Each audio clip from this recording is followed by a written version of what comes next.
Welcome everybody. We're excited you're here for today's webinar, Conversion Critiques, Live Landing Page and Website Reviews by Tim Ash. We're excited Tim has joined us today. My name is McKay Allen. I am the Inbound Marketing Manager at Log My Calls. We're a call tracking and conversion rate tracking solution for the phone. And so we are excited about improving conversions, and it's something we're passionate about. So we're excited also that you're all here and that Tim's agreed to join us. I'm going to briefly introduce Tim, and then we'll send the control of the webinar over to him, and then he'll begin with his reviews. We know Tim as the CEO of Site Tuners. He's the founder and chairman of Conversion Conference, which has 5 shows all over the world every year that help marketers improve their conversions and improve their websites, their landing page, and get better data and analytics. That's really what it's all about. And ultimately more revenue. Tim has spoken at more marketing shows than we care to name. He can maybe name them all for you. I don't know that I can name them all. But he's certainly an expert in the field, and we're excited to have him. We do want to extend to you today an offer for coming today to the webinar. As I said, Log My Calls is a call tracking and conversation analytics solution that can track not only which sources are generating phone calls, but also track what happens during the calls and which words said during the call increase conversions, things like that. It's a very sophisticated but easy to use tool. So if you sign up for the webinar, if you sign up today on logmycalls.com, just use the coupon code right there, webinar1. If you use that coupon code today, you get free 30 days of Log My Calls, so a month for free. So hopefully you go and take advantage of that offer. So we're excited that Tim's joined us today. I'm now going to change the presenter to Tim and turn the time over to him. As he's getting the screen, I want to make a couple of other announcements. First, if you have questions, ask those questions throughout the webinar. I'll feed as many of those to Tim as possible, and then at the end we'll have a few more minutes for Q&A. So if you have questions, please ask them, and he's going to try to get to as many URLs and landing pages as is possible. So Tim, go ahead. Well, thanks, McKay. Really appreciate you having me on. We are big fans of what you guys do. I think it's one of those conversion enhancement technologies and definitely a profit amplifier for anyone that's taking phone calls as one of their response mechanisms from the web. And no, I didn't have to say that, but I just felt I'd put it out there. I really like what you guys do. Today I'm going to, well, you more politely called it landing page critiques. I'm just going to say it. Your baby is ugly, folks. Everyone on this webinar. And the nice thing is I may not even pick on your ugly baby. I may pick on other people's. But what we're going to do is go through rapid fire. Again, I encourage you to make some noise out there. Put your questions in the question pane, and McKay will feed them through to me as we go through this. Also, if you're on Twitter, it's the hashtag is LogMyCalls, and my call sign is @Tim_Ash. So please let us know, good, bad, or indifferent. We really appreciate your feedback and your interactive input. I want to tell you a little bit about SiteTuner just so you understand our perspective. We've been around for, hard to imagine saying this, 11 years now, and we focus on improving conversion rates. There are 3 primary ways we do that. One is helping redesign websites from a best practices perspective to fix all the known problems. Then, of course, landing page testing and developing testing strategy. And finally, if you want to learn to fish yourselves, for larger clients, we have a knowledge transfer practice where we bring up your internal conversion optimization team up to speed as quickly as possible. Okay, well, our Vice President of Business Development said I had to put that slide up, but that's not what you're really here to talk about or hear about. Let's talk about ugly babies. I'm going to start throwing up some websites here, and I'll give you my quick feedback on them. Now, folks, if your site gets picked, this is consulting through insulting, so you're going to get some hopefully useful input, but I'm not going to pull my punches. So I'm going to start with Tresnik Media. Now, this looks like a web development, SEO, social media, kind of an online marketing firm. And one of the things you're going to find here too is that there are going to be recurring themes that come up over and over. So one of the themes here for me is just production quality. If you say you understand internet marketing, and I don't expect that this is a giant agency, but nevertheless, I expect a kind of a higher level of professionalism for the site design. This one looks like a bit of a grab bag. We have a header with images plunked into it. This ebook, the buttons here instead of navigation, various graphics on here. There's not necessarily a coherent look and feel, even though the color theme is kind of subdued and grays and blues or blue-grays. There are actually lots of different blues around, everything from a sky blue down here at the bottom to kind of more of an inky blue in that navigation bar to slate green or gunmetal blue in that top bar. So what I'm seeing here is it's not really that put together. The same applies for fonts and in general how this site is organized. I'd say one of my problems is it's really hard for me to tell where the page begins and ends here. Where's the header end? Where does the page begin? By having this kind of embedded navigation bar inside of the page, that's in a pretty non-standard location as well. If you're using a top nav bar, then you should work that in under your services instead of having it kind of embedded in the page like that. One other thing that I think is a bit of an antiquated touch, unless you really only expect to get business in your local area, the fact that you're in Montclair, New Jersey, and your exact address is really of no interest to me. And in fact, it makes you seem a little bit on the small-time side. So be careful of things like that. I suggest getting a toll-free number and removing your address. If I'm interested in contacting you, there should be a clear way to do that, but that's not something I need to know on the front page. And again, folks, enter your questions, whether you're the site owner or you're somebody that just has a comment or thinks I'm full of it. That's certainly an ongoing issue, but what are you going to do? All right. The next site that, I want to also try to point out the positive in each of these sites. So the thing that I like here is that you are putting trust front and center in the form of these as seen in. Now, some of it might be a local paper, social media today, fine.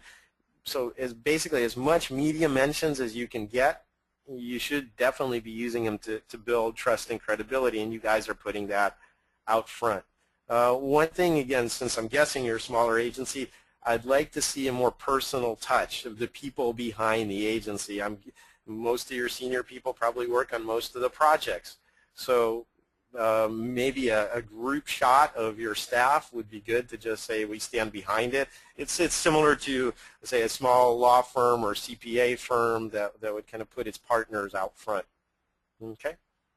I do like also that you're using a testimonial, because in business, and this is especially important in business to business, the things that motivate people are basically covering your butt and risk avoidance. The way that we make buying decisions, there's that old saying, you never get fired for buying IBM. Of course, now you probably would, but times change. The point is, IBM was the gold standard. It was solid, and it was the safe choice. And the focus on all high-risk business-to-business decisions is covering your butt and avoiding risk.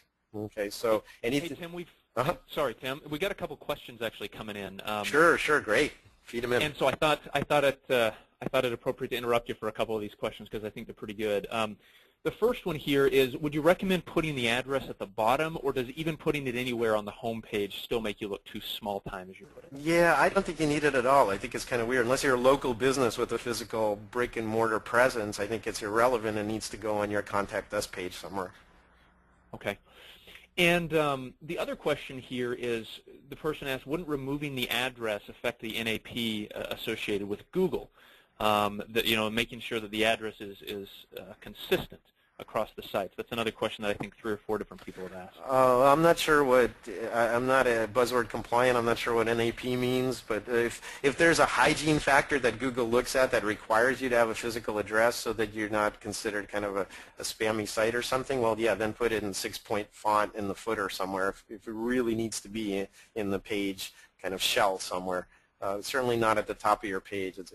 It's a little strange. It's more like a resume for a person where you have their contact information.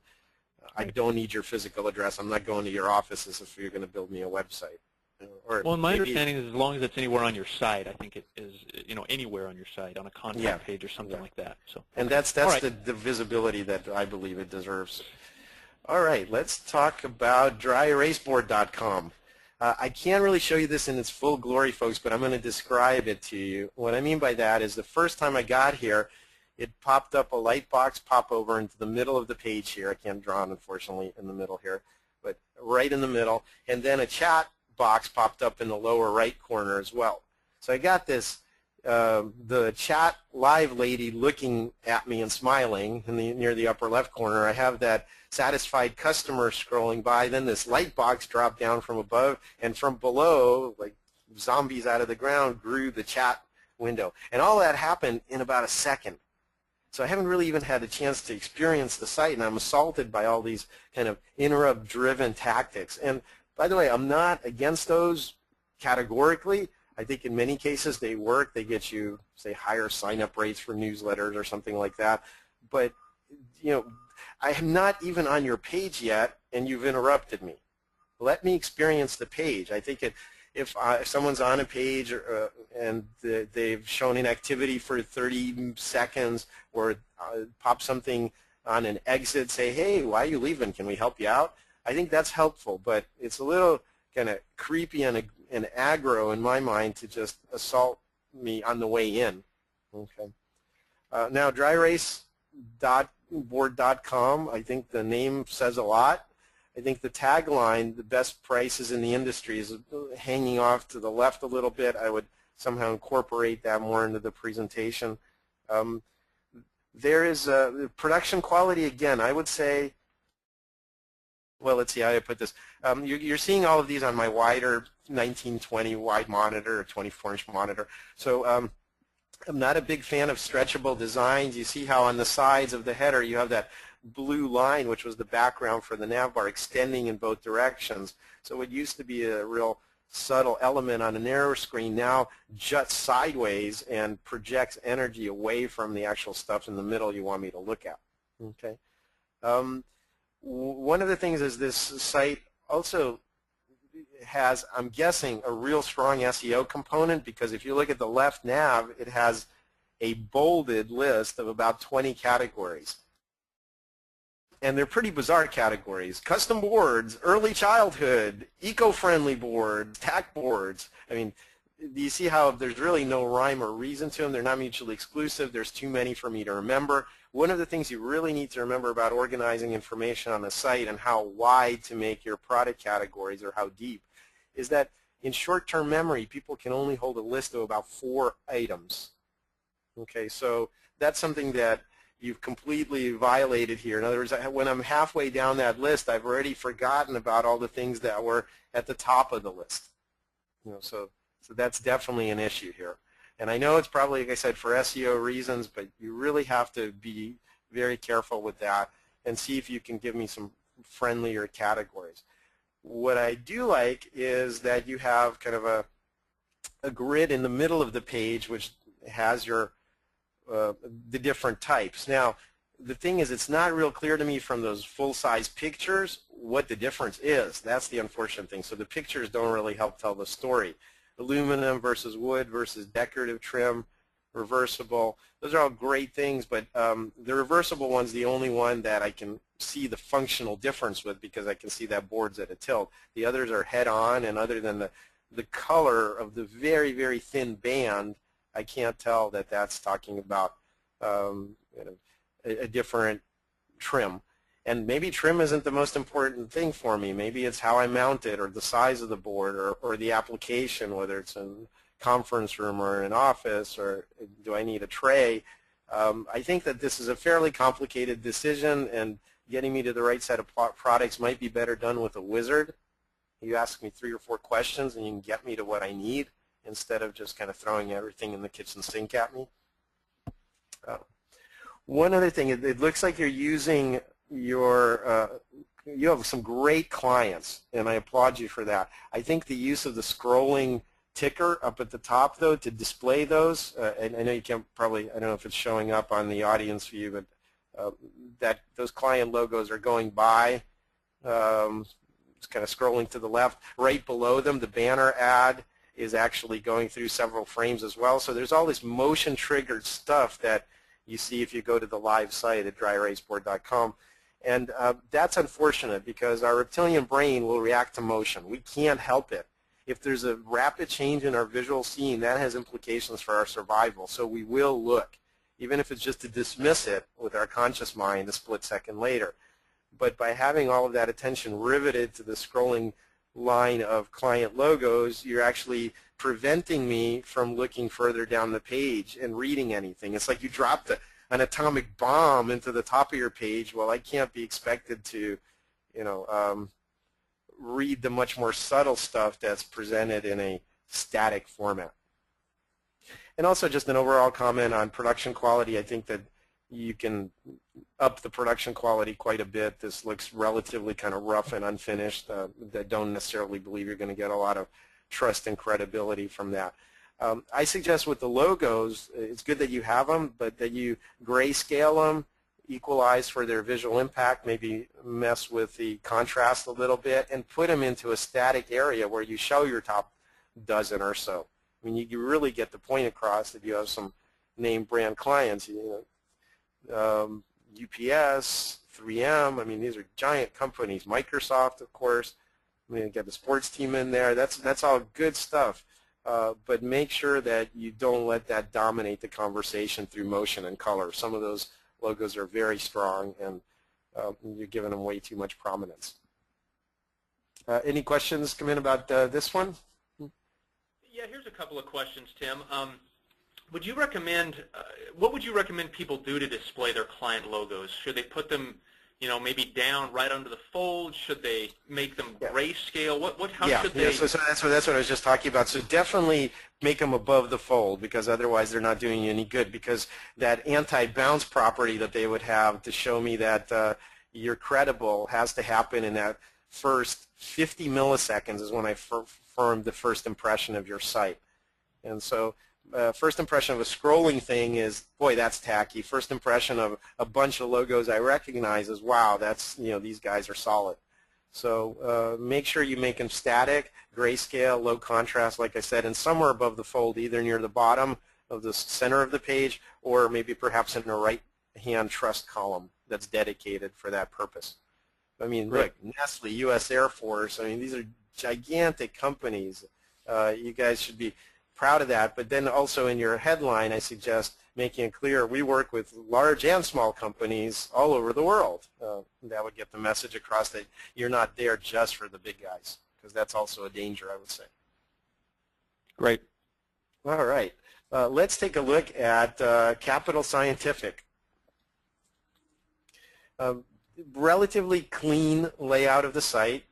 I think it's my problem here with the page design is that it's kind of unbounded. There's all these horizontal stripes starting with the black at the very top of the page, and then going to white, then going to kind of green, then blue, then light blue, then white, then blue again. And by the time we get down to the actual page content, we've gone through about 8 or 9 color changes, and those are like little speed bumps in your page. Remember, anytime you have a horizontal line on your page or a color change, my mind thinks that's the boundary between two objects. So don't clutter up that whole top. If you look at that upper right-hand area, it's really kind of a bit of a train wreck. It's really sparse on the left-hand side, but up on the right, you got everything just jammed together. So say be careful about that. Having said that, the colors are pretty restrained. They're pastel. That's just light. It's open. It's inviting. I would make the page bounded on both sides. Make sure it's affixed with page, but it's just in the sea of whiteness. And I would not keep the white. These areas on the side are kind of pulsating, white is the brightest projected color. Even if you don't intend that, on a bigger monitor like this, they become part of your design. So make that gray or boring so that they don't take up so much space. Okay. One other comment is, again, we're going to, like I said, you're going to probably see some common themes here, but under lab supplies in the left-hand nav bar, you have this really, really crazy long alphabetical list of stuff. And I know you sell a lot of stuff, and that's great, but, and you kind of repeat them in the popular links section in the middle of the page, but so that's on the right track. What you really need to do is have kind of a grid of your most popular product categories represented visually. Beakers are really easy to show, flasks, sorry.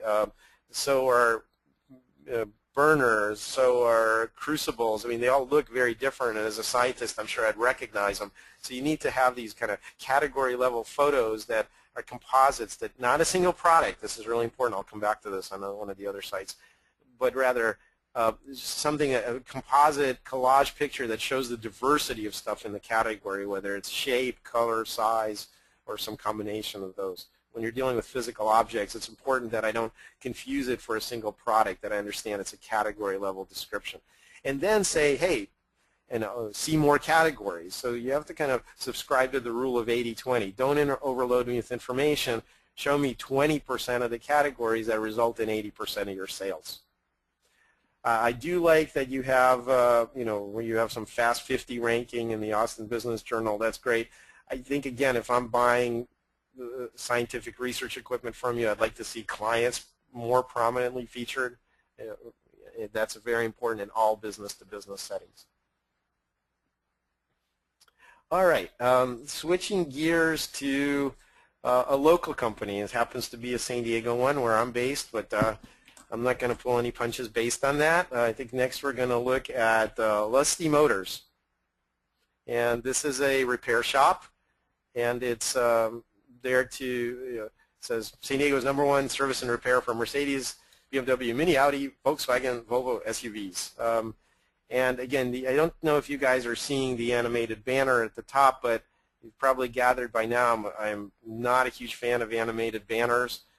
They are basically giant distractions, and they're more of a symptom of a deeper problem, which is you can't decide what's important. So in other words, it's your job to prioritize things for me. And if something's really important, it should have dedicated real estate on the page. You have to decide what's that trade-off, what's that visual emphasis. But just to have this scrolling commercial message that keeps yanking my attention at the top of the page, what's important here is if I have a car, the car-centric thing is, do you specialize in my make? And you have that in the form of these buttons right below that rotating banner. It says Mercedes, BMW, Audi. That's what should be prominently featured. But unfortunately, your page title is jammed up to the very top of your header. You need a page headline right below your nav bar that says San Diego's #1 service and repair center for European cars. Maybe that's broad enough. And then you put all those nameplates on there, because that seems to be the only common theme. But it doesn't look like you work on Japanese cars or American cars or Korean cars. So just say that, European cars, and prominently show the logos. Okay. It also looks like the site was designed for SEO, and again, keyword stuffing all of those brand names in there for SEO, I think, is a rather crude way of doing it. To my understanding, less and less of the SEO value comes from what you actually have on the page. That's maybe a quarter to a third of it. Most of it comes from authoritative inbound links, as well as increasingly social media signals. That's what the search engines are looking for. So whenever I see this kind of heavy-handed SEO approach to the on-page stuff, what it tells me is that you don't really care about your visitors, because they don't read. It's a well-known thing that people aren't going to read paragraphs and paragraphs of text. Nobody would write a normal headline that says, like as you can see at the top of the text section in the middle of the page, San Diego Auto Service Repair Sales Center for Mercedes BMW. No one talks like that or writes like that, so that's clearly just keyword stuffing. and like I said, a pretty crude attempt at it. What I'd like to see is how long you've been in business, and you have that family-owned since '64. I'd bring that out. You have the guarantee, which is great. Some client testimonials would, again, be helpful. And you have the trust logos, the AAA approved auto repair, ASE, and Bosch service.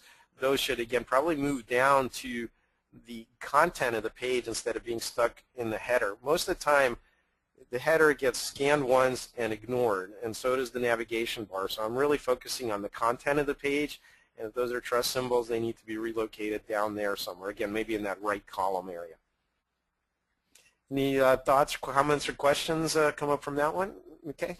Yeah, there's a couple of general questions, and I think this is Sure. an appropriate time to ask them, Tim. The first is, just to let you know, we can see the animations on the screen. Okay. So we can see that.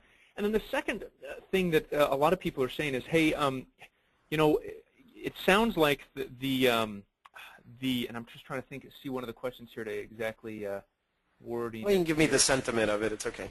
Yeah, so basically the idea is, it sounds like you view home pages in a way that is very similar to how most would view landing pages, meaning they have a purpose and they have a job to do, as opposed to them being totally separate animals in terms of how you treat them. What's your thought on that? Yeah, absolutely. Look, any home page of any website has two primary important purposes. Write this down. This is the takeaway here for home pages.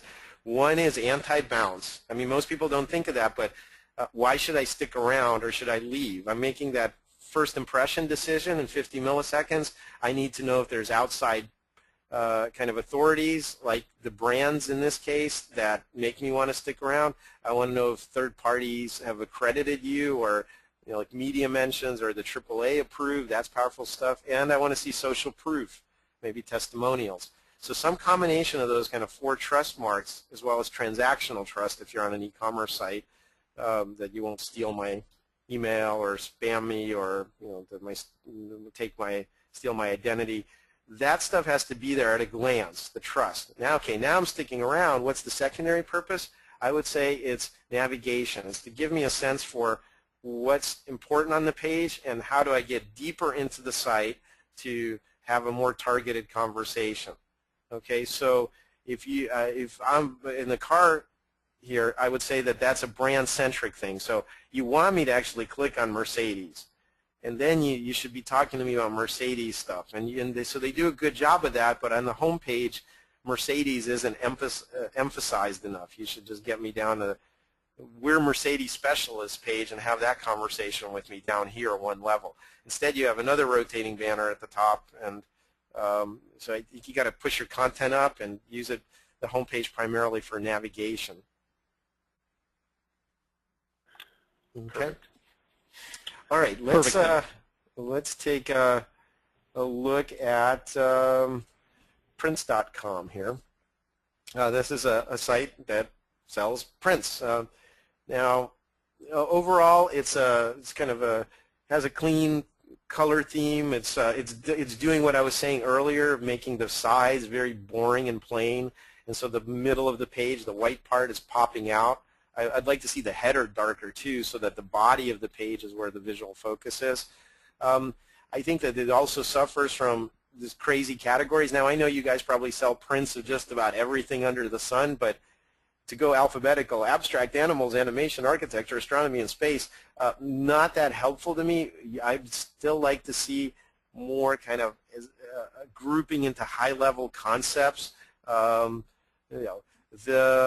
natural world, architecture, and buildings, people, just some ideas. But how can you take those 30 or 40 things you have in that crazy left nav and compact them into some higher level categories? I think that's important, because scanning that list, and they're all not mutually exclusive. What if I want, something about let's say, what's that Dick Van Dyke, Julia, what's her name movie with the flying nun, or the flying, I'm messing this up. The Sound of Music? No, not Sound of Music. Okay, but yeah, let's say Sound of Music. Okay, so where do I go? Do I go under children's? Do I go under movies? Or do I go under music? Or do I go under people? Not exactly clear. There's so many entry points to it. None of them are Mary mutually Poppins. exclusive. We're getting a lot of responses. Mary Poppins. Thank you. Sorry, everybody. I'm senile. I'm having movies. a brain fart. Yes, Mary Poppins. Thank you very much. So where would I find it? Like I said, is it under dance because there's some dancing? Is it under music, movies, children's, comics? Not clear, right? Because there's animated characters in that. So, and I know that's a kind of a pathological case, but my point is that you want to give people a clear direction to follow. Okay, so popular culture versus the natural world, or something like that. Then you can group all the stuff under comics and dance and fashion under popular culture, right? So think a lot about your information architecture, folks. If you have a broad product line, this is my main point here, is that don't just give up and go and throw up all over your visitor and make them clean it up, because that's what you're doing. And for me to take the cognitive effort, the conscious effort to go through your information architecture, learn it, understand it, figure out what's important, what's mutually exclusive, which path to go down, that's a lot of work, folks. Most people aren't willing to do it. Also, you might sorry, go ahead. No, I was going to say, Tim, there's a question. So in lieu of that, would you recommend having maybe accordion-style categories? Would that be a better option, perhaps, if there were fewer of these categories that were maybe far more broad, that expanded into other more specific categories? Right. What I'm saying is what I'm saying is you have to actually come up with an actual information architecture. And every point along the way, here's the important part. There's a bunch of research on this around this subject called information foraging theory. Paroli's probably the leading guy in it, but I'll save you the trouble. It's pretty dense, but the Cliff Notes is that people are not afraid of clicking if they feel like they're getting closer to their goal, and if every decision and step along the way is easy. So you still have to present me with that limited number of choices, and then I'll drill down, and underneath that there might be another layer of categories and another layer. It's okay to have 2, 3, or 4 layers of categories. It's really not a problem as long as I'm getting closer to my goal. Okay, and I have to have a clear sense of that. But if you just kind of throw it up really wide, then it's impossible for me to consume that information. Okay. Also, I think that, again, you're showing an individual print of each one. It's pretty restrained here, but like the Leroy Neiman, I like his stuff. But it'd be nice to show a collage of the limited editions. Limited editions, and by the way, you're making me dig down for the text to figure out what the difference is. Limited editions signed by the artist, or fine art reprints by top photographers, wall posters. Well, that's kind of cheaper stuff. And then the featured artist, I think, is getting way too much airplay considering the breadth of stuff you have going on. So I'd make it clear, either you have those 2 entry points. One is subject matter, the other is type of art. Because if I'm looking for a nice photographic print or fine art print, chances are I'm not in the same market as the person looking for a movie poster. So make sure you make it clear to me what kinds of things I can buy, because the price points are radically different, and what the distinction is, without relying on me reading all that text. Okay. Great. Let's take a look at kind of more of a local site here. Windy City Parrot. We're going to be headed to Chicago in June for our conversion conference, one of our events. So I love Chicago, some of the beautiful architecture in the world. People are really friendly. But, okay, Windy City Parrot, it's a local business. Does everybody get that? I'm afraid we all do, because the production quality is, again, pretty cheesy. Okay, there's a lot of stuff that's just hodgepodged in there, and it just doesn't look professional. So if I'm getting that first impression, I go, I don't trust these folks. Or is this for real? Or is this a scam? It's just everything, every piece of real estate on the page is crammed full of stuff, but it's a bit of a Frankenstein monster because visually they don't really match anything. Well, that's not true. Okay, to be fair, it looks like everything in this center column that you have there has a drop shadow. Okay, but it's kind of weird that the main center column of the page looks like a bunch of ads. Where's the actual content? This page is really strange to me because of that. I expect a headline and content in that middle column. It's okay to have a left nav and a right supporting column, but you do need actual content. And here it looks like a circular from a newspaper, for the Sunday paper of a bunch of coupons I'm supposed to clip. You haven't told me anything about what you sell or the range of birds or parrots, because on the right-hand side down in this really crazy long nav bar, again, repeating theme, says dogs, cats, and small animal. Well, if you're a Windy City Parrot, why would I buy a cat or a dog from you? So I think part of it is just how to be tight and clean and not just spam all this stuff for SEO purposes like you're doing right now on the left-hand side. By the way, when I'm saying redesign a site, this is something that's relatively easy to do. There's a lot of these kind of crowdsourced resources available, sites like Elance, where you can go and have somebody bid on your project and you can see their background. They source people worldwide that are willing to bid on your job. Similarly, there's a 99 Designs is another great place that you can find people to. There's a lot of talented folks out there, especially in other countries like Russia, where I'm from, or Brazil or India. They're willing to do really high quality work for not that much money. So you're kind of out of excuses as to why you don't have a clean, professional website design. So check out Elance and 99 Designs for that. One thing that I would do is I would not make, I think that owning a pet is a probably, especially parrots which live a long time, is probably just like a one-time deal. I mean, it'll probably outlive me if I get a good parrot, or many species of parrots. That's my understanding. But I don't know that much about them. I don't know which are the nasty, mean ones, which are the noisy ones. How do you keep them quiet at night? If I've had your regular kind of cat or dog or goldfish experience, I'm probably not prepared for a parrot. So I think a lot of this site should be educational in nature and clearly identify, hey, thinking about getting a parrot, or how to take better care of your parrot, or how to choose the right parrot. In other words, there should be stuff that's upstream of the actual thing you want me to buy. Buy a bird feeder or buy a parrot. Those are at the very bottom of the sales funnel, and I think you're in a position to be seen as a specialist and to really bring that content up to the surface. And if you can say, 7 biggest mistakes when getting a parrot, that could be a downloadable ebook that you can very quickly put together based on all the deep content on this site. And I'd give you my email address in exchange for that, which you could use over a matter of some months maybe, or weeks, as I'm making this decision to email market to me and show me your credibility and trust even more, at which point I'll probably buy the parrot from you and not from Petco. Okay? So don't forget the folks at the top of the funnel. We're all, many of us, including myself, and suffer from greedy marketer syndrome, where we just want the people at the bottom of the funnel and just squeeze that bottom of the funnel till dollar signs come out. But in fact, you're better off often by actually getting people in the research stage or the consideration stage, or is this even right for me stage, at the very top of the funnel, exploring options, and have content that's useful for them.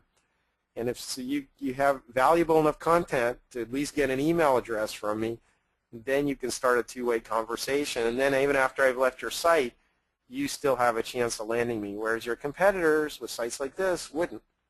Now you have an email grab, but it's want Burley, it's near the upper right, and it says want weekly bird care tips. Well, that's assuming I already bought one, but that's still not going to address the person that's thinking of buying one. By the way, actually, let's take a big step back. I'm unclear on whether you sell birds now, come to think of it, or just bird supplies. So another good question. If you don't sell birds, you might consider sending those folks off to somewhere else. But I think you probably do. I'm not getting that, because your product line at that level of high-level categories, again, is not clear to me again. All right. Again, McKay, if there are any questions that come up, just feel free to ask. Yeah, 2 questions here. The first one is, do you recommend doing a feed to your social media pages on your home page or on a landing page, meaning recent tweets, recent Facebook posts would actually appear in a feed on the page. Do you like that or not? Generally, I would strongly recommend against it for two reasons. You are not CNN, folks. I'm not there for late-breaking news or to see a stock ticker, see if I'm going to lose my fortune in the next stock market collapse. There's nothing that random tweets about what you have going on are not something that I'm there to consume. Same goes with even just these standard kind of ad units that Facebook puts on. Find us on Facebook. It's great that you have a Facebook page. 16,000 people like it, which is great. Putting that carousel of the actual faces, bad idea, because you don't know whose face is going to show up, whether they're dressed, whether they're mooning you. Right now you have a picture of a yellow bird in there. You also have a picture of a handgun. I would think that probably is not your target demographic, but that person decided to use a handgun as their avatar on Facebook. You have zero control over that. Somebody else looks like they're using a portrait of Tina Turner. I mean, this is completely random stuff, folks, and you're exposing your audience to it, and you're exposing your brand. In this case, I'd say, again, a hodgepodge and a bit of a lack of brand, but in any case, you're putting it at the mercy of whatever pictures people decide to put up and whatever algorithm Facebook uses to surface those on your page. So be careful about stuff like that. It's okay to even hard code your own little Facebook style badge that says we have 16,000 followers. You don't necessarily have to use their kind of built-in live updating stuff. That is great social proof. 16,000 people like us, and right next to that you can have your like button, but don't use the motion-triggered stuff or stuff that takes up a lot of real estate or stuff whose visual look and feel or content you can't control. Great. All right, let's take a look at another site here, Griswold Home Care. Now, if I were just to come here, I'd wonder what this thing was about, because the headline is weighty decisions. And that person, that guy, does not look comfortable with that elephant standing on his back. So I get a negative thing. What does this have to do with home care? Is this like elder abuse where elephants get the stomp on you? Is this person doing a yoga pose? Are you trying to make a point? For here, the main graphic and the messaging down is really kind of scattered and unclear to me. Weighty decisions. I came here to talk about Griswold Home Care, okay? And the headline's down there buried below all of that other visual stuff. Weighty decisions. Find out how we can help. Download our free guide. Submit. I mean, that's really the experience of the page is in that bright orange area. No two ways about it. So what I really would like to see here is you have the right elements. What is Griswold Home Care? What are my options? Our caregiver screening process. Basically, you have a lot of stuff, but it needs to be arranged more as a kind of a sales funnel that's put on its side, if you will. So you have to give me some side-by-side boxes of, again, 7 biggest mistakes when choosing a home care provider. Why your loved one is safe with us. And then you talk about your screening process. And then finally, okay, ready to pull the trigger, contact us today or schedule a free consultation or what have you. So basically there's something for the early stage people, mid-stage people, and the ones that are at the bottom of the funnel and ready to pull the trigger. And that's important. I think download our free guide is a pretty non-specific offer. I'd like to see a physical instantiation of any ebooks or free guides. Have a cover shot with a bold cover with large text on it that's readable. Again, 7 biggest mistakes when choosing a home care provider. Wow, look, I mean, you hear about all these horrible exposés on 60 Minutes. You don't want your parent or your loved one stuck in a hall somewhere, in a wheelchair drooling, right, and getting ignored by the people that are, getting high out back. That's kind of our worst nightmare. So I'd want to avoid that at any cost if I was considering having somebody take care of somebody. So fear is a really good thing. And 7 biggest mistakes to avoid. It's both an educational thing that shows that you know what you're talking about, and it's such a kind of evergreen headline that it's going to be much more compelling. To download our free guide, well, that has no value. What's in it? What do I get out of it? You don't have a hook. So if you have these free offers or downloads, and it's great, by the way, that you do have one, you're engaging with them early in the process, you're getting their email and their zip and their name, and your form is commendably short, which is great. You're not asking for the kitchen sink since you don't have that right yet. You haven't earned my trust. So that part's solid, but the actual bait that you're using or the offer, a lot of us need to go back to our kind of direct copywriting roots and see what's compelling and talk about benefits and the playing on universal emotions like fear and pain avoidance and things like that. So there, I think it's a messaging thing here. Just weighty decisions, find out how we can help, download free guide. That's pretty banal to me, but I suspect that if I click under what I think is your nav bar, which by the way needs to be moved to the top of the page, you probably have a lot of deeper content that I would love to find out more about. And if this is a single page, sure. Sorry, Tim. I'm sorry. I thought I heard a pause there. 2 quick questions from the attendees here on this page. Do you like the idea of having an image in that showcase area, some artwork, if you will? Do you like that? Is the first question, just as a general rule. Okay. As a general rule, get rid of any graphics that don't directly support the call to action or drawing attention to appropriate things on the page. So if there was a picture of the guide and that's in the form, that's fine. But right now I'm looking at the guy and the elephant and not the form. The visual emphasis all goes to the picture. Okay. And so you like the form on the home page. As a general rule, you're just saying it should be more specific, have the picture, have the title of what guide they're actually downloading, that sort of thing. Well, as I drew on the left there, I want the 3-box approach. Early stage, mid stage, late stage. Have something for everybody. Don't just kind of say, hey, basically, take a 30-foot standing broad jump, or pardon my phrase, shit or get off the pod. We want your form fill or go away. That's not very friendly. So if you get an email grab in that, how to find the best home care provider, or 7 biggest mistakes to avoid, or why we're different and better would be the second thing. Find out about our plans and how we screen our people and all that. And the third one is maybe contact us. By the way, you should also repeat the phone number, the toll-free number, in that final box in case people are more comfortable, especially older people, just picking up the phone and talking to a human being. That would again show your personal touch. Okay. Great. All right. Let's take a look at the next one, which is AM1.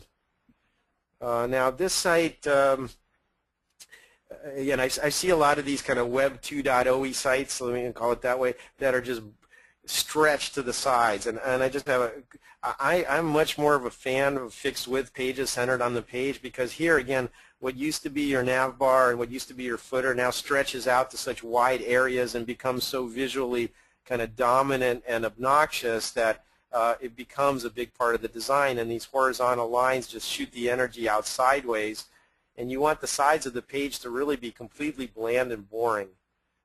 So pick a width. Right now, it's say for most applications a 1024 widescreen or a 960 page width or thereabouts is probably the best compromise. It's never going to be perfect, but fixed width designs don't stretch the edges like you're doing there. Now, I look at your logo and it's M1. It says America's one source for all things money. Okay, I don't really understand that. And then you have this kind of, again, rotating banner with how it works, features, benefits, wise choice. It's fine to have the cute owl and your mascot and this kind of clean, open fonts, and the visual looks pretty good. I'd get rid of the blacks in the header and footer. That's a little too heavy, I think, for a neutral site like this. But what you should do is just, again, you should have a permanent page headline instead of a banner ad, because they're scrolling by. You're expecting me to read all of those bullet points in every frame of those. It's just not going to happen, folks. People don't read on the web. Okay, so have a permanent headline. Where are you? Your one source for all things money. A lot of times on the home page, the headline should just be a restatement or a slight variation of your tagline. If your tagline is functional and specific and describes what you do, that's what the logo is about. It's also what the whole site's about, which is why it should be repeated as a headline. Not a big fan of, just as a design thing, of really dark text on the page and reverse colors. Your whole footer is heavy and oppressive, and anything that's colorful in there pops out, and I think inappropriately so. I think that you have to stick to more neutral mid-tones and not go that dark. And the reverse color text has also been shown to be harder to read, as has all cap text, and you're using those in both your navigation and footer navigation, so I would avoid that. But it's a kind of clean, inviting look. I think, again, the messaging could be better by just getting rid of the animation and having dedicated space for your things. Now, credit solutions, loan solutions, and debt solutions, that's not human speak. That's financial industry speak. We have credit solutions. I mean, the garbage man is a waste disposal solution or waste disposal management. What? You're the garbage guy. Okay, just say it in plain language. Don't try to snow people or use arcane language. I think USA Today is written for a 5th grade reading level, and that's very intentional. Don't assume your audience is smarter than they are, because even if they're smart, they don't have the attention to pay attention when they're in front of a web browser. So what is credit solutions? Improve your credit score. Loan solutions, get a loan, or get the best loan, or get multiple loans, loan quotes with one application. Debt solutions, consolidate your debt. I mean, so the description's in there. It's just in that following sentence instead of being the label. So solutions is a completely content-free word as far as I'm concerned. It's just something we marketers inflict on other people. All right, well, I think that I want to kind of throw it open for some open-ended questions, if that's okay, McKay, but I'd like to just leave you guys with a couple of closing things you might be interested in taking advantage of. We have, as McKay mentioned, we run the Conversion Conference. It's a worldwide series of events. Our 2013 calendar, San Francisco, Chicago, and Boston. We also have Berlin and German and London in the fall. If you're interested in coming to our big, it's going to be a record, our 4th year, San Francisco show. That's at the Marquis Marriott in downtown San Francisco, April 15, 16. Use the promo code LOGMyCalls for 200 off. And by the way, I think our early bird deadline was extended to March 8th, so that's in addition to the current early bird deadline, so you save about $600 if you use this code in the next week or so. Also, if you like what you've heard here, our company has done over 1,200 reviews of websites, and this is just a couple of minutes a piece, but if you want 45 or 90 minutes focused on your site or your landing page, we record it via GoToMeeting. You get the whole video transcript. You get to ask whatever questions you need. Again, sign up. We've had some DNS problems actually with our site, so hopefully this link will work, but come back to it and go to express-review.com, and after you purchase, mention Log My Calls, and we'll take $100 off of the normal price. So with that, I want to just kind of throw it back to McKay to see what other questions have come in and see what the reaction's been. Tim, thank you very much. That was awesome. Got to a lot of websites and very detailed analysis of those websites, so that's great. The 2 questions that we're getting that are sort of house cleaning questions are, first, there were about 400, 500 websites submitted for review, so obviously Tim couldn't get to them all. No, even at my New York speed. Yeah, even at his New York speed. So yeah, that obviously the intention was not to get to every single one of them, just to give some general rules. And then the second thing that I think a lot of people are mentioning that maybe you can address, Tim, as well is, you showed a lot of home pages there. Would you recommend driving maybe PPC traffic to home pages, or would you create dedicated landing pages? And if so, what are a few slight best practices, a few best practices for those actual maybe PPC landing pages specifically? Yeah, and by the way, thanks for that the question. One of the things I talk about in my book, and here's you can see the cover of the second edition here, landing page optimization. So my definition of a landing page isn't just a standalone campaign level page. It could be a microsite, could be a home page, or a page deeper in your site. Depends on where your traffic's coming from. If you have some kind of comparison shopping news feed, you're probably dropping people on product detail pages deep in your catalog. If they know your brand, they're just going to type it in and end up on your home page. If you're running a PPC campaign, I would say definitely the best practice, if you can, is to separate them and have a dedicated page. That often allows you to get rid of all the baggage of navigation and inappropriate content and other places they can wander off to on your general site. PPC campaigns are the accountability is for ROI and return on ad spend, and you should be doing everything you can to focus their attention.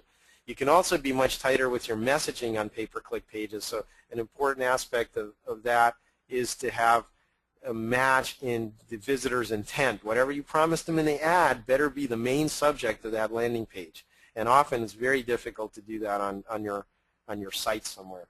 So absolutely, best practice is dedicated pages or microsites for pay-per-click or even affiliate offers or anything specific that you can control the traffic. Great. And then we have several other questions here, Tim. I'll give you a couple. The first one we're getting a lot, and maybe I should actually show people this. I'm going to take control back real quick, Tim. We're having a lot of people ask, will this webinar be available in terms of recording? It will. It'll be on logmycalls.com under webinar series on the home page there. And you'll get a follow-up email from us, and we'll have a link to that. Absolutely. Yep. Absolutely. So it'll be here, and it'll look like watch this webinar now. It'll look like that instead of register for this webinar. So that's where it will be. In terms of other questions, there were 2 points you mentioned early in the webinar for homepage, 2 things homepages should accomplish. The first one was to be an to limit bounces, to be an anti-bounce. Or trust, instant visual trust, I would say, in the form of seals. And the second one is a map of the world. Give me my available options here, preferably just a small set, a handful of things, and get me off the homepage. Have me self-select, express some interest in something, and go down that path deeper into the site, because that's where I'm going to have the more relevant conversations. So basically trust and clear navigation. That's the main purposes of any homepage. Okay, and then the final question, Tim, because I know you've got to run, I know everybody does as well, is do you have a recommended amount of copy on a homepage? I know that's a pretty broad question, but there's probably 15 people who have asked it. No, it's really appropriate, and a lot of it, the pages we saw were clearly designed with, unfortunately, SEO first and foremost. That's way too much what you saw on some of those pages that we just reviewed. You should do whatever is appropriate for Google good hygiene, your 350 to 400 words of thematically correct text with the right anchors, blah, blah, blah. You should do whatever is required on that front. The question is where you put it on the page, and often the answer is not anywhere above the fold. Often you should have clear choices and a very graphical experience above the fold, and then that content is still the first quote-unquote text that the robots see. But you can't have that dominate the user experience. Jacob Nielsen, who's keynoted at the first conversion conference, Dr. Nielsen's done study after study on this, and the bottom line is people don't read on the web. So if you expect them to read, you lose. It looks like too much effort, and they'll just leave your page. So you are doing damage to yourself if you just lead with paragraph text. A lot of it above the fold. It's always fine to just drop stuff under a more details link, or to even have it be in a downloadable document if people want the detail. I'm not saying don't have the detail. When it's appropriate, have it, but for most of us are pretty ADD when we're on a web page. Awesome. Tim, that's great information. Great job today with the pages and going through them. And everybody, thank you for your attendance. Tim, any final words? And then will you just mention that offer you said at the outset again of how people can get discounts on your service, and then also through the conversion conference as well? Yeah, the conversion conference, when you register, just use the promo code LOGMYCALLS. That'll get you another $200 off of the early bird rate through March 8th. For our site, just come visit our site. Actually, again, we seem to be having a DNS issue today. Hopefully it'll be corrected soon. But sign up for the Express review, and after you've signed up, just mention Log My Calls, and we'll take $100 off of the review price. We have 2 different versions, a 45 and a 90-minute review available. Awesome. Tim, thank you very much. I do want to extend a big thanks to Tim and a big thanks to everybody for coming today. We had a really good crowd, and Tim did a really good job, and so we're very grateful. I do want to also extend this free trial offer. This offer expires tonight at, I believe, 7 Eastern, so the end of work time. We're in Mountain Time, so the end of our workday 5 is when this expires. So 7 Eastern, pricing and sign up, webinar 1, and you get a free month of Log My Calls. So Tim, thank you again, sir. We appreciate it, and you can find Tim on Twitter at Tim_Ash. I believe that's correct, Tim. That's right, Tim. At Tim_Ash, and hope to see you at a live event at one of the upcoming conversion conferences. Thanks, everybody. Great. Hey, thank you so much, Tim. Have a good one.